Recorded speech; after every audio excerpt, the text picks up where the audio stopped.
And hello, everybody. Once again, we are back. My name is Snapple Grapple, and to my left is my co-host, Hello, Berry Crunch. How's everyone doing? Welcome to the next segment of the Otaku Lounge. And if you guys remember the last video, we were talking about the new Dragonball Super movie, Broly. That guy right there.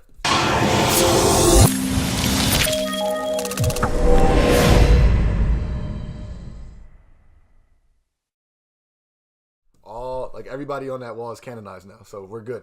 And we left off talking about how Vegeta and Goku were training, and Vegeta's pretty much explaining why he keeps wanting to get stronger. And then we get to the scene where the Dragon Balls have been stolen, and we find out that it's by the Frieza Force. Cool. Let's fast forward a bit. Now we're on a hunt for the Dragon Balls. You have Goku, Vegeta, and Bulma. Oh, and Whis. Beerus got stuck babysitting. Yeah, the Destroyer God's a babysitter. So you have those four on their way to Antarctica, because that's where the location of the final Dragon Ball is. At the same time, you have the two little thieves from the Frieza Force landing in Antarctica way before our heroes get there. Excuse me. So they both meet up, and next thing you know, the Frieza Force guys are like, "Oh snap! Screw that! I'm out!" Boom! Vegeta blasts the ship to smithereens. It's just going down. That was the smoothest fucking key blast I've ever seen. Yeah, but in the midst of this happening, where these two groups are meeting each other, we also have to take you guys back, because during this time we get what's been going on with Broly and Paragus the past 30 years. Yeah. So what's going on is that they've been surviving on this planet that basically is just infested with these creepy bug monsters and these weird fucking lake fur monsters this entire time. I could never tell if it was like water. It was weird, right? It was weird. It was like swamp water, but fur at the same time. It was the fucking weirdest thing when you see the movie, or if you haven't seen the movie. First off, go fucking see the movie. Go see the movie. If it's still in theaters. If not, then just wait till buy it. Go buy the movie. Support the Stream fucking movie. But bottom line is that they've been surviving on this planet for all that time. So then Frieza's, two of Frieza's forces members, Lemo and Chilai, they actually stumble upon an old signal, which kind of shocks me to the fact that it's like chili. Well, all their names are made of food. But it kind of shocks me that the signal from their fucking ship was still casting after 41 goddamn years. See, look, man, that's Frieza created a piece of eyewear that can literally tell you how strong somebody is. So having some type of device that can make an everlasting distress call, that doesn't sound far-fetched to me. 41 but hey, man, years. Hey, look, technology, you know what I'm saying? Yeah. So these two Humans are basically not that cool. The bottom line is their job is to find out. Their job is to find people with a certain power level to recruit into the Frieza Force. They stumble upon this signal. Lord and behold, we find an older and very elderly looking Paragus, white hair, which is interesting because that's our first look at an actual elderly Saiyan. And it makes you wonder how old he was back when they were on Planet Vegeta. We should probably talk about that in another video. We definitely leave should. a comment. Want to know? Let's talk about it. Yeah.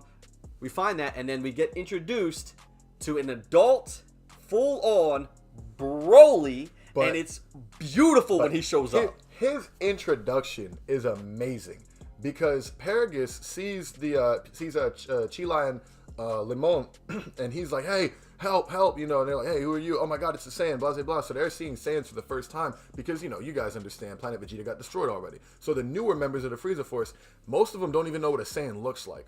All they know is the tail. Yeah, that's the only way they can tell. And that's the only way they were able to identify him as a Saiyan, because they saw his tail. And like, oh my God, you're a Saiyan. So as Paragus is explaining what happened, and he's trying to say, "Hey, I'm part of the Frieza Force. Frieza would love to see us, yada yada." You see these creatures, the native creatures of the planet, climb on top of their ship, and that thing is huge. Like, these things are huge, bro. These things are like little thingies.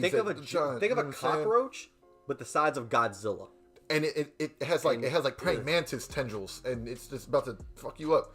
So they're like, "Oh snap, let's shoot the thing." It's not working because they're just these big monsters or whatever. So Paragus is like, "Broly!" And then a beautiful scene, and enter Broly.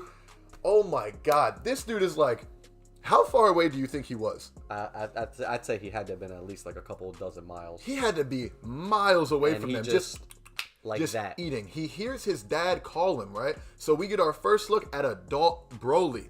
And he first of all, he looks great. Like he's super fucking jacked because it's fucking Broly. Let's be real. But he zooms like just pew, and next thing you know, he takes his full foot and kicks this cockroach thingy into just obliteration. Like he just kills accidentally almost destroys their old ship. Yeah, and then he almost breaks the ship. So it's like they're all about to be stuck there now. But he didn't, luckily. Hold on, I'm just saying that look that Chila gave him. So Broly enters, right?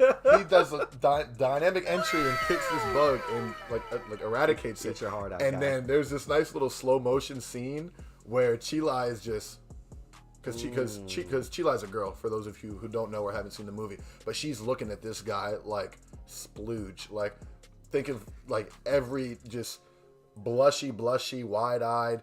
Anything you can think of just love at first sight. That was Chila. My. Yeah. And I was like, Jesus, like she's in love with this guy. So they're trying to scan his power level because they all have, the new scouters and stuff. Or I'm sorry, battle power. I know you don't like it. I actually think battle power sounds better than power level's cool. I don't know why they changed it, but whatever. whatever. So they're like scanning his battle power, and she's flipping out because like you can't scan Broly's power. He's so powerful that it just blows the radar. So she's like, oh my god, we hit the jackpot with these two. Let's take them back. Boom. Fast forward, they take them back to essentially Frieza, not just the Frieza Force. They take them straight to Frieza himself to introduce them. And like, look at these guys we got. Like, these guys are strong. Come check these motherfuckers out because we're going to win everything now. There's no planet safe now. We got these two. And Frieza doesn't really care because we all know Frieza's battled gods now. Frieza's been dealing with Goku and Vegeta for 30 years. Close to it, yeah, about close to 30 years. But the biggest thing is that what I like to know, what I like that was shown was it was the intrigue that Frieza had immediately when he saw Broly himself. Mm-hmm. He didn't really give kind of any care about Paragus, but he can feel the power level. Yeah, the fact that he was able to look at Broly and he was just like, you may be worth something. Maybe not you. Mm-hmm. But then we also learn why Paragus was able to keep Broly in check for so long. So first thing we also learn is that Broly no longer has his tail. Right. We learn that, unfortunately, he gets too out of control when he turns into a Great Ape. Not just, we already knew Great Apes lose control. Broly way over lost control and became a danger not even to his father, but to himself. So he had to bite at the tail, and he kept him in check with the collar around his neck. Now, the beautiful thing I like about this is that it's not a mind control system. That's what I personally didn't like the idea that his father had a way to mind control him. Mm-hmm. But the fact that he was terrified of this thing around his neck. And he knew that if his father pulled that remote out from the side and used it, Broly was not going to be in a good place. So that was his way of saying, yo, don't make me. And Broly completely stays in check. Right. There's a quick scene where when he explains the whole argument about why he cut off his tail, Frieza's like, okay, so you brought a danger to my ship. Why don't I just kill you now? And Paragus like, whoa, wait, peep this. This is my remote. And it's almost adorable because we see a completely different Broly than we're used to these past years. This Broly is fearful. He's naive. He's child-minded. He's scared. And when Paragus pulls out the remote, you just see Broly immediately just start going for his neck, and he's like starting to freak out because he knows what's about to happen. Mm-hmm. But luckily, Paragus didn't have to do anything. He was just expressing to Frieza like, don't worry about my son, I got him with this. Boom. From that point, Frieza immediately has this thought process. I know where I'm going to take you guys. Because anybody can answer the question, who does Frieza hate most in the universe? Goku. So, he sees this wildly powerful Saiyan. Join the club. Yeah, right? He sees this wildly powerful Saiyan, and his first thought is, I'm going to go take you to meet Goku. Yeah. Well, originally, it wasn't actually just to meet Goku. So, remember that there's that part where Paragus and him have that talk. And specifically, he tells Paragus, you can do whatever you want with Vegeta. Right. But leave Goku to me. Right, true. That's very true. They sort of have this this compromise between the two. Paragus wants revenge on our Vegeta because Vegeta's dad was an asshole. And Vegeta's dad, obviously, you remember here in the last video, he sent Broly off because he was jealous. So Paragus is like, I'm never going to forgive anybody from your lineage. And even though Vegeta's dead, his son is going to wreak all this hell that I'm about to bring to him for your mess ups. Mm-hmm. So in doing so, Frieza was like, okay, you can take out Vegeta, or, you and your son can take out Vegeta, and I'm going to kill Goku. It's a win-win. So we move on to sort of this very small segment of life on the Frieza ship. Like when you're part of the Frieza Force and you're in their community and stuff. And there's this scene in the lunchroom where we start to get Broly to open up a little more. And we see how caring he is. As they're on their way back, there's a small scene where Chile's feeding him and they're giving him drinks and stuff like that. So he already knows that these people are like good people and they're good to me. So he has this like friendship, this low friendship level with them. There's a scene in the lunchroom where this random Saiyan is drunk out of his mind and he goes up to Chile. Was he not a Saiyan? Oh yeah, he's part of the Frieza Force. I'm tripping. I'm sorry about that. But he walks up and he's all drunk. He's like, "Hey, little lady, this guy's a bitch. You need to come over here and, you know, come to have sex with me." And or whatever. Yeah, I mean, you know, that's what he meant. There's no reason to act. And Broly grips him man up. She was like, "Yo, back up," and then he was like, "This guy, yada yada." So he goes to punch Broly, and nothing, nothing. Then he throws like a couple nothing. Broly grips his arm, grips his neck, and pushes him in the air, and you just see that he's about to annihilate this kid. And at that point right there, is the first time we see how effective Paragus' remote control is. Because Paragus sees Broly getting furious, because Broly's starting to lose it right now. The fact that this guy is not only disrespecting his friends, he's also attacking him. So now it's like, this dude's dead. Like, he's dead. And before any of that even hits the fan, Paragus pulls out the remote, bam. Broly gets shocked, and we see how much he is damaged by this little jolt of electricity. Like, this thing really does help Paragus control him, and we see that now. After that, there is a whole altercation between Paragus and Chile, where she's yelling at him because you shouldn't be treating your son like that. And during this entire argument, while Paragus is distracted yelling at her, she does a quick sleight of hand, takes the remote. Next thing you know, Paragus is called to the front because Frieza needs to have a conversation with him. He leaves. Chile destroys the remote. Freeing Broly. Destroys the remote to arguably one of the most powerful characters we've ever seen. Now, we fast forward a little bit. There's a little dichotomy between Chile, Lemon, and Broly. You know, they're talking about his past, and I won't go too deep into it. But one story that I do want to bring up, I'm actually let Loboberry Crunch take it, because it's one of the most heartfelt stories in the entire movie, and you really start to understand this really isn't the same Broly that was just angry all his life that we knew back then. This is a Broly who has emotion, he has a soul, and he's a real character now. And Loboberry, what happens? So, obviously the big question is, one of the biggest redesigns for Broly is that he has this green pelt around his waist. So people thought that maybe it was just something that was given to him, or maybe it was something, maybe he fought something and he just decided to skin it. But the interesting thing is that pelt actually has a history with Broly. Mm-hmm. It actually belonged to one of those creatures we were talking about earlier that lived on planet Vampa. Not the big, not the bugs. But it was like this, dog, like that weird.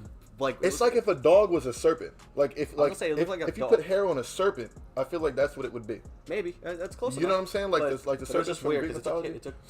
But it's like a whole lake though. It's big. But yeah, it's like his body, but then he like comes out of it. But then really his tail is like all the way over. I don't know. Yeah, but it's some fucking animal. So. Yeah. So this creature eventually like he actually grows close with this creature, almost like a pet, and it's his first actual friend. Because you have to remember that he's living on a planet where these are the only two things that he really has, except for his dad.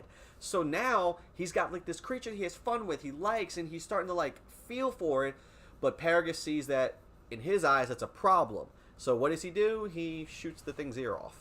Mm-hmm. He shot the thing's ear off, and this creature that Broly had named Ba no longer now wants to associate with him. So he keeps the fur and creates that pelt out of it, and he tells everyone the fur is special.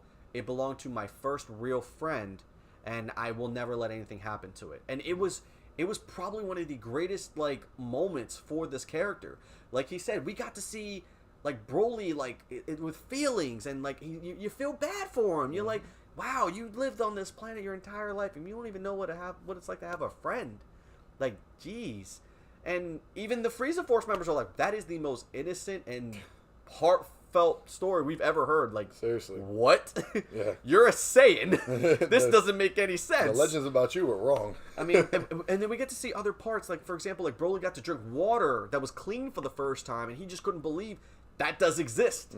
Like, I'm like, what was he drinking? Like the blood of these fucking insects? He was drinking like their I don't know. Essentially, every time he would kill a bug, he would use like the tendrils, the liquid in their tendrils, I guess their blood, and that's what he like survived off. That was his liquid. It's all protein. So he finally gets literally a cup of water, and he chows it down like it's, you know, like me and chocolate milk. I destroy that stuff. So yeah, no. Yeah.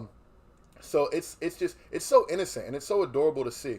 And we're actually going to cut this video short here, but in the next segment, we're going to get to one of the, I'd say, the climax of the movie. This is the biggest just altercation we've ever seen in Dragon Ball history, in my opinion. So I cannot wait for you guys to get into that conversation, because these are some fun sequences we're about to get into with you guys. And that is all for today. I am your boy, Snapple Grapple, and to my left is Lobo Berry Crunch. We will see you guys next time. Thank you guys for watching Otaku Lounge. Thank you guys for tuning into FCTV, and we'll see you soon.